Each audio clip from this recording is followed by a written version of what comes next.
Hey, Carl. Hi. Carl Adam at Curse Media. Geno, the last time you were in this national championship game was sort of the ending of a very interesting season with the adversity and health and all the other stuff. You had lost Dorka in the Elite Eight that year, and then you wake up to find out on that Sunday morning that players on your team weren't feeling well. Can you just recall what you felt, thought what's next, what was going on, and, does the players that played that day, did they learn anything from that that'll help them tomorrow? Oh, well, that would be only Paige, if I remember correctly. That's left from that team. AZ played like 2 minutes, 3 minutes, and was vomiting all morning. So Paige is the only player here that actually played in that game. And I remember going out to the game, talking to our coaches before we, went into the locker room. I said, one of two things is going to happen tonight. We're either going to win a close game, maybe in double overtime or something like that, because South Carolina doesn't play great, or we're going to get blown out. This is not going to be one of those, we lost by 10. And I was right. 5 minutes into the game, we got blown out. So, yeah, you have to show up with enough players that at least you have a chance. But just showing up isn't going to get it done for you. I think you have to come to this particular game feeling like you have all your bases covered, and then at the same time you have to play exceptionally well. Nobody's going to lose the game tomorrow night. Somebody has to go out and win it, and that's really, really difficult to do, to beat a really, really good team. And as I've been saying this whole tournament, we have a very difficult task tomorrow night, and so do they. And that's the way it's supposed to be on championship night. We're going to stay to our right, do a little bit of a triangle. Howard, Doug, Nancy. Geno, Howard Magdal, good to see you. When you look at what South Carolina has done, they've reached their 5th consecutive Final Four. There's a handful of programs. It's you, it's Stanford who's done it.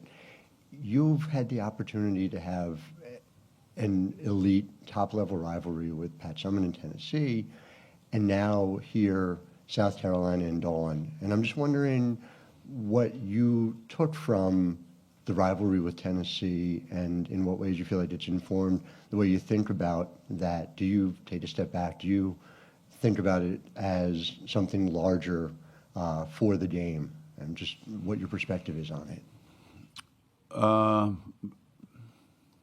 Probably not. I think I used up all my big picture crap with Tennessee and UConn, Geno and Pat. That got old awfully fast, and I thought I was over it till then it became UConn, Notre Dame.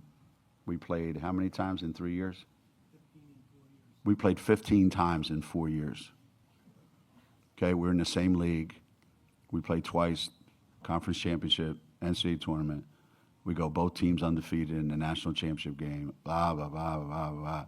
Then Muffet loses her mind about some crap that I don't know what the hell she was talking about. So then that became like, I just want to go coach my team and see what happens. And then the rivalry supposedly wasn't a rivalry at the time. We play South Carolina because, I have a lot of respect for Dawn. We start playing.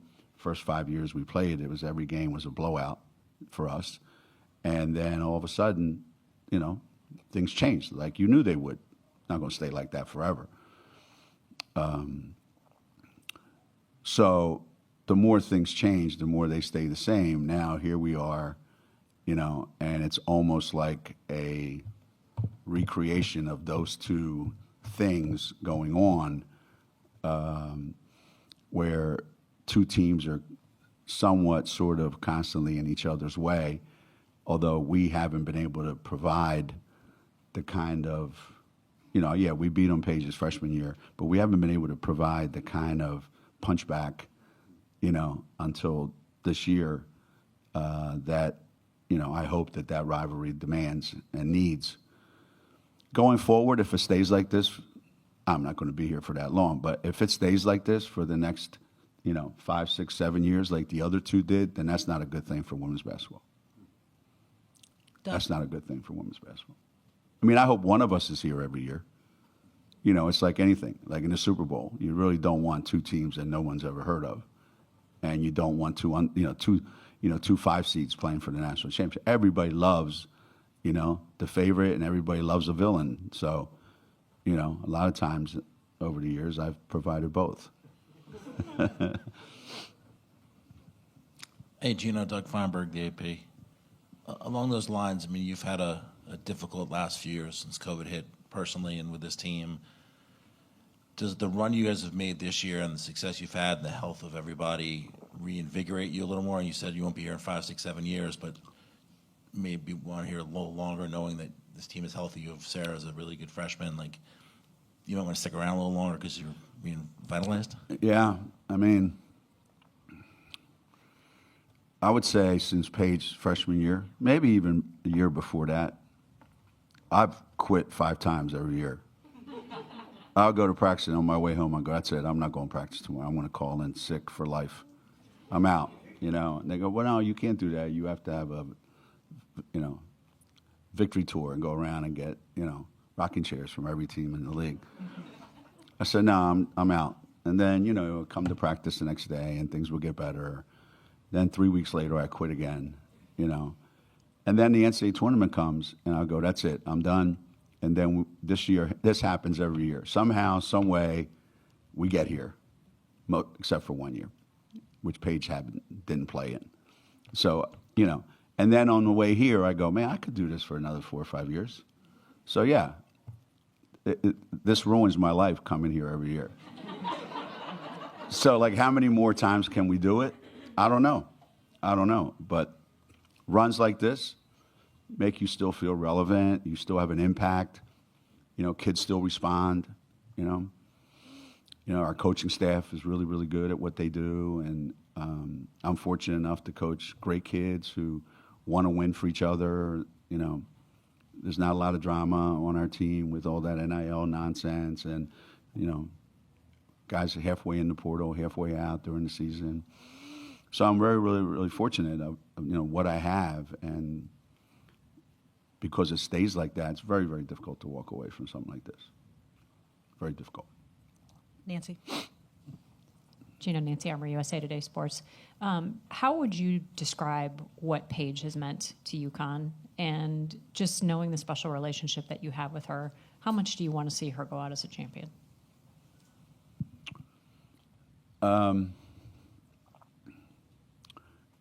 Again, if you're in this for the first time, you really don't have the appreciation for what it really is. If you're fortunate, like I've been, what that feels like when someone who's given their whole heart and soul to your program walks off the court in their last game of their career with a national championship, because I've been there. It started with Rebecca and Pam Weber, walking off as seniors, winning a national championship. And you see the effect that it has on their life. And Paige doesn't need anything to change her life, to make her life better. She's got a life that most people would dream about. But for someone who's invested so much into the University of Connecticut, the community, the team, her teammates, and loves the game so much, she deserves to go out as a national champion. But so do a bunch of kids at South Carolina that have done the exact same thing. And that's the beauty of it. Only one of those is going to get to be able to do that. And what I want for Paige is the same thing that Dawn wants for, her kids. And so that's why whoever doesn't get the opportunity to do that, it stings, it hurts, it's going to take a long time to get over that. But at the same time, it's not going to be your defining moment. Go to the back. You can raise your hand. Hi, Emma Baccellieri, Sports Illustrated. Geno, you said last night that you didn't think they had made any mistakes, that you were humbled by how they had played. Do you ever remember saying that after a game? And have you discovered any mistakes in the last 12 hours? No, I never said that before. I think any of the teams that I brought here, and I brought some great teams, but this team, you have to lie to them once in a while. You know, you can't tell them the truth all the time because they start to get down. Oh, my God, coach doesn't like us. You know, it's not. So every once in a while, you got to tell them they're perfect and fantastic and all that good stuff.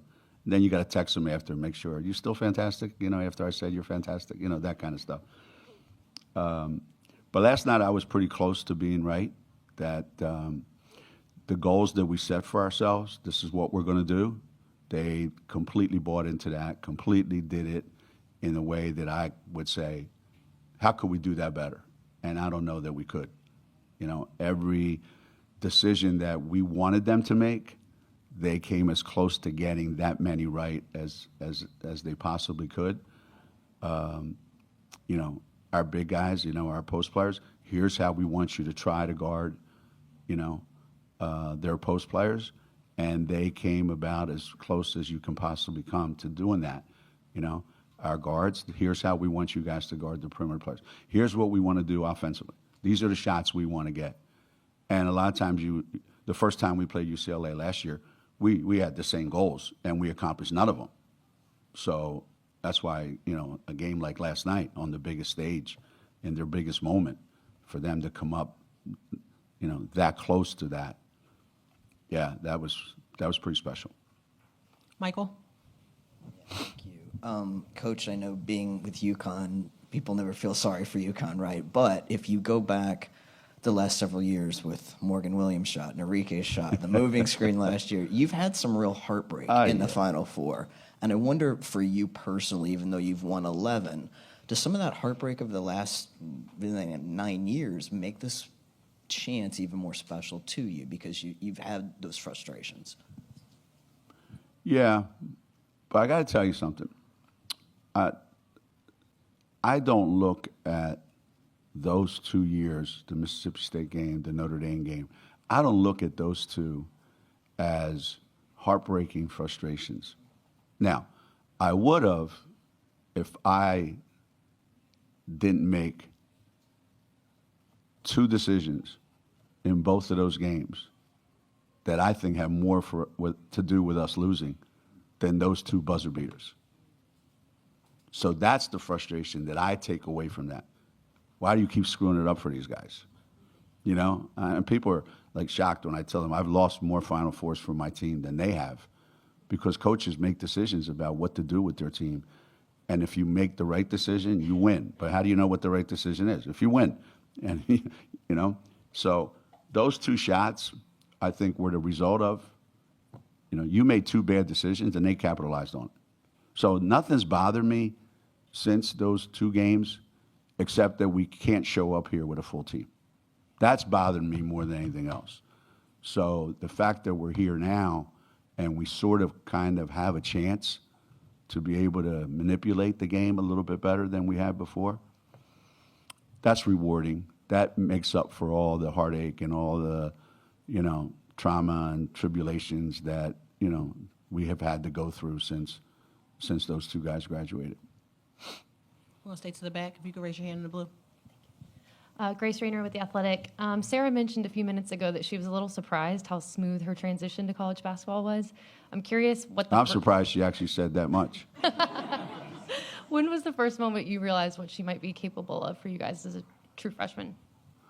Probably when I saw her in high school, you know. I saw her do some things that I hadn't seen any kid that age do in a long, long, long time. And I just thought to myself, and Jamel was, you know, very instrumental in it, said if this can transfer even half of it to when she's at UConn, we've got something pretty special. I didn't know that it would happen that fast. I thought it would take some time, but it clicked right from the very beginning. And so there was no doubt in my mind that we enter the NCAA tournament, and I'm worried about, man, I hope she doesn't act like a freshman. She hasn't acted like a freshman. She hasn't acted her age since I saw her in 9th and 10th grade. So I'm not surprised. Before I leave here, though, I do have to say this, and not just because it's women's basketball, but I've been to these Final Fours for 24 years. This is the most women I've ever seen at a press conference since I started this 40 years ago, and I'm just really, really proud of you all. Really. With that being said, we'll shift to our left-hand side in the orange. Jennifer Porty from Let's Talk Women in Basketball. How is this team different from your previous championship teams? Well, they're all different from each other.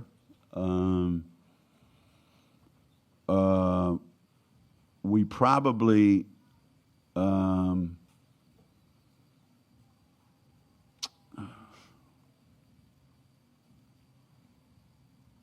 I think we have less experience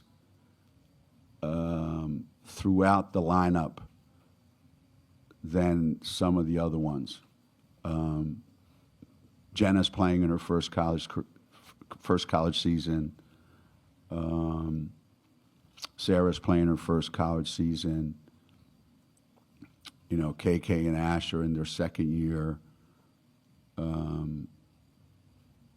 Caitlin Chen, this is her first time on this stage.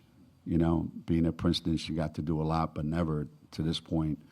So I guess it's different that there's so many young players. We have had teams that were young, but we also, you know, they also had, you know, and significant older players. Paige is the only upperclassman that's been through this for 4 years.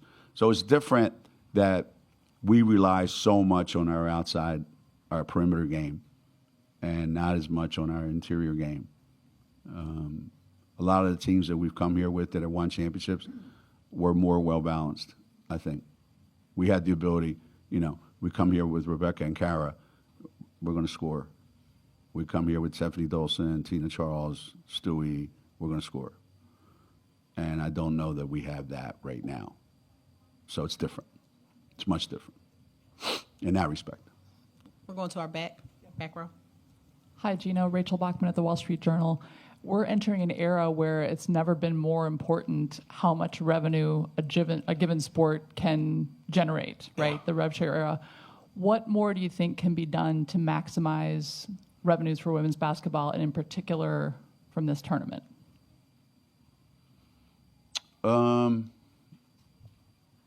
Charge more, like everybody else does, for everything.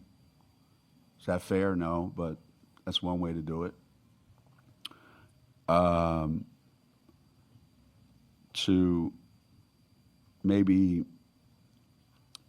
reevaluate how we sell our product to the media. What are we really worth? Let's go find out. You know, can we stand alone? For years and years and years, we've been packaged with all the other Olympic sports, so to speak, in one big chunk. So can we completely separate ourselves and say, what are we worth to you?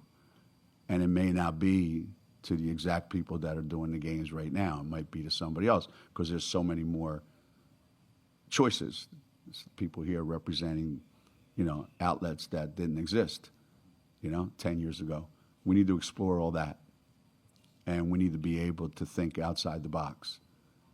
And again, I keep saying this, and I don't want to come across as, you know, somebody who's ungrateful and all that, because I've benefited so much from, and people know me. And those that don't, I don't really give a damn, because they'll never understand what I'm talking about anyway. But I do think that sometimes we are being held hostage by tradition. This is the way we've always done it. It's easy, it's simple, it's uncomplicated, you know. But why? You know, why not go out there and look at what other people are doing and take their best practices? Because it can make us money, and it could put us at a higher profile. And we certainly have the players that can handle that profile, and there's going to be more of them coming along. We don't want to shortchange them. We don't want to sell them short, you know. So I do know one way that they should lose money, and that's to make the experience even better for the players than it is right now. So you shouldn't be trying to make more money by shortchanging their experience. I don't think there's anybody on the guy's side in the committee's going, I think we can save a couple dollars if we do this. I don't think they worry about that. And sometimes you got to spend a lot of money to make way more money. But in the end of the day, what are we doing for the players that makes their experience the best ever? Because the best ever experience that you make for them, if you spoil the players off the court,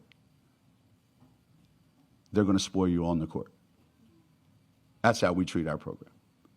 If you spoil us on the court, we will spoil you off the court. Let's work together on that. Shifting to our left, gentleman with the glasses.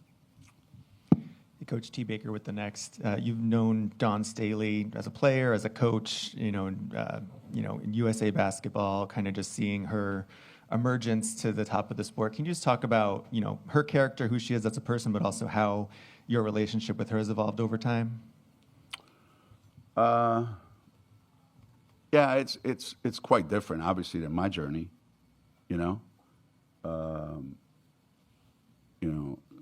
Growing up, she played at a real high level at UVA. I coached at UVA, so we have that in common. She was a multi gold medal winning Olympic player. I coached those guys at the Olympics, so we have that in common. And I think that she started off her career having to prove that she could coach at the college level at a time when it wasn't easy to do that, and at a school like Temple where it wasn't easy to do that. And all through it all, she's accomplished things that are very, very hard, And so to be where she is right now and to have done it in the way that she's done it, I have a lot of respect for her. I have tremendous respect for her, knowing her, how she grew up and how hard she fought to get to where she is today. She was on my staff at the Olympics, so we got to spend a little bit of time together there. And you don't get here by accident. You get here by being committed and true to who you are. And she doesn't try to be anything she's not. And she's all in on who she is and what she wants to do. And that's why they keep coming back here. Alexa. Alexa Philbert, ESPN. I have two, if I could. The first one. Just due to time, we actually can only take one. All right, we can do that. But I'll answer it twice if you want. It wasn't that long ago you guys lost to Tennessee. It was really a big turning point in your season. Yeah. What do you feel like it took, or like how did the team get from that game, that experience, to being able to peak at the right time? I know you have to. That's the goal every year at UConn, but like for this particular team, how did you get them to get to this spot? I think that Tennessee game, in a different way than, let's say, the USC game or the Notre Dame game earlier in the year, I think that USC game exposed some things in our team that only playing in that environment and being exposed is going to affect some changes. No matter how much you see it in practice, no matter how much you show it to them, in practice, until they feel the sting of that in a big game in that moment. So there were things that we really broke down on. I mean, we broke down defensively, we broke down offensively in a lot of ways. Some of our players that we were really, really, really counting on really struggled, probably more mentally than physically. And we came out of that game and took all those things and went home. And the team was really, really ready and receptive to these are the changes that have to be made. We have to be better, defensively at these areas. We have to execute better offensively in these areas. We have to be tougher in these areas, So you play games like that because you want to find those things out. And that was a huge, huge benefit for us. And we have players that want to get better every day, and that was the impetus that we needed that particular game. We'll take our next question from the back.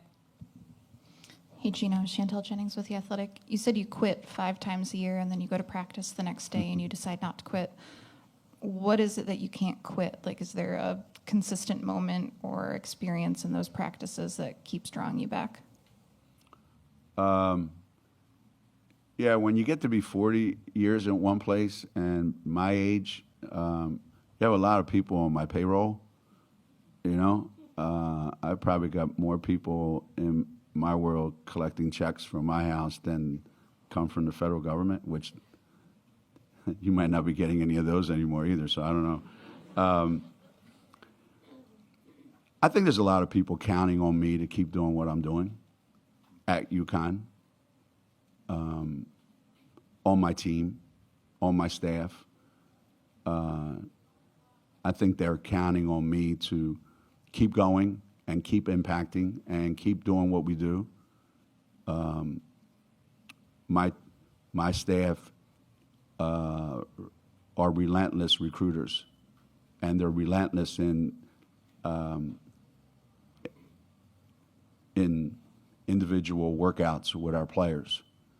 So they're committed to what are we doing now, what are we doing next week, what are we doing next year, what are we doing for the future, with no intention whatsoever going, well, what if he's not here? No, they expect me to be here. And it's been always really, really hard for me to, since I was a kid, to turn and not say no. Saying no is very, very difficult for me. No, I'm done. No, I'm not going to do that. And the minute my players don't respond, the minute I can't get my team to respond in the way I want them to respond, then I'll know that's the time to walk away. And right now, I'm still getting the response that makes me feel like I'm relevant. When I stop becoming relevant, it's time to go. Maybe because the kids change all the time. Like if it was like your kids, let's say I had to coach them for 18 years like you do with your kids. Oh, I'd have been out a long time ago. Luckily, I only have to do it for 4 years. Just when I get tired of them and they get tired of me. Bye, congratulations.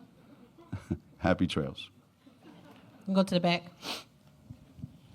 Jen Hatfield with the Next. Coach, with Caitlin coming in to you this season after playing for Carla, I'm curious if there are things you've noticed about her this season that either remind you of Carla or that just kind of show that she's been coached by Carla.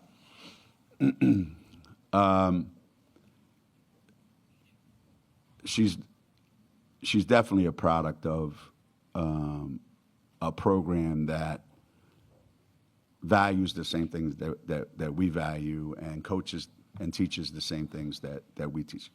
Maybe in a different way, but still, it's the same. It's the same. She's not afraid to use her voice. She walks into a situation that any kid would be intimidated by.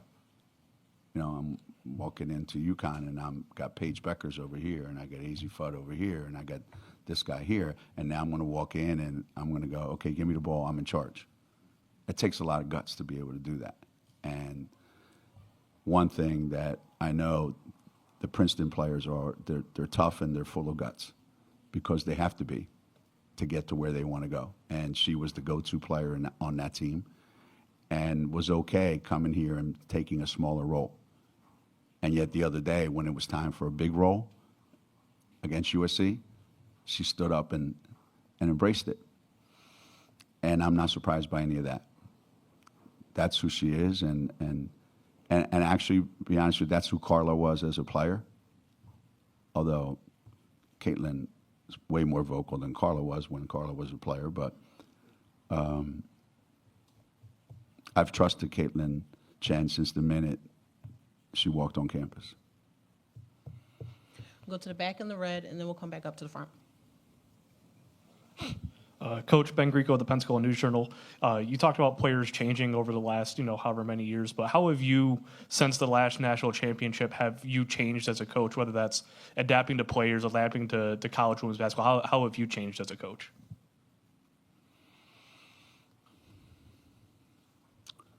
Hopefully a little. Hopefully not a lot. I do think that I heard a great line. I don't know if you ever saw the show or read the book, Gentleman in Moscow. It's one of the best books I've ever read. And there was a line in that by Count Rostov where he said, times change, and it is the duty of gentlemen to change with them. So yeah, I've tried to change with the times, but I've not given up what I believe in and how I think things should be done and what my standards are and what my beliefs are in terms of how to get to those standards. That hasn't changed, and what kind of kid I want. So yeah, I've had to adapt to all the things that have changed in all the world of college sports, college basketball in particular. But I've also forced the players that come to Connecticut to adapt to me and not think that they're going to go to college and stay the same and have me adapt to them more than I wanted them to adapt to me. And it's the way I always talk to them. You came here because we have something you desperately want. So you have to adapt to what we do in order to get that. And then we will accommodate you as you are adapting to a point. And we work together. I make them change, they help me change. Front row. A little bit. Hi, Coach. Maya Ellison with Rising Media Stars. The one thing that stands out about this team is their heart. And a part of that is your better half, Miss Kathy. I want to know, how has her heart and her influence really helped the girls this season, and especially for some of the young players? It's been like that from the very beginning. There were times when players would show up at my house and I'd be like, what are you doing here? And they'd come to have dinner with Kathy, and I would just leave. I would go find something to do. Anytime I'm home, anytime I'm losing it over something that is happening with, some of the players, she's the first one to take their side of it and make it less personal. Like, why are you thinking that? Why are you feeling like that? You need to put yourself in their shoes more and see what are they feeling? What are they thinking? Always make me look at it from their point of view, and always road trips, after games, she's their biggest cheerleader. She's the one in the locker room whenever to celebrate. And, I don't think any coach or anyone in the world that's trying to accomplish something that's really, really difficult and where it takes you away from your family a lot, can possibly do it without someone that understands and is embracing it and is willing to be a willing partner and all that. So, her relationship with all my players, all my teams, is pretty special. What a great note to end on as we are at time. I want to thank you for your time today, Coach, and best of luck tomorrow. Thank you. Just a reminder that UConn's open practice will begin at approximately 2:10 p.m. and run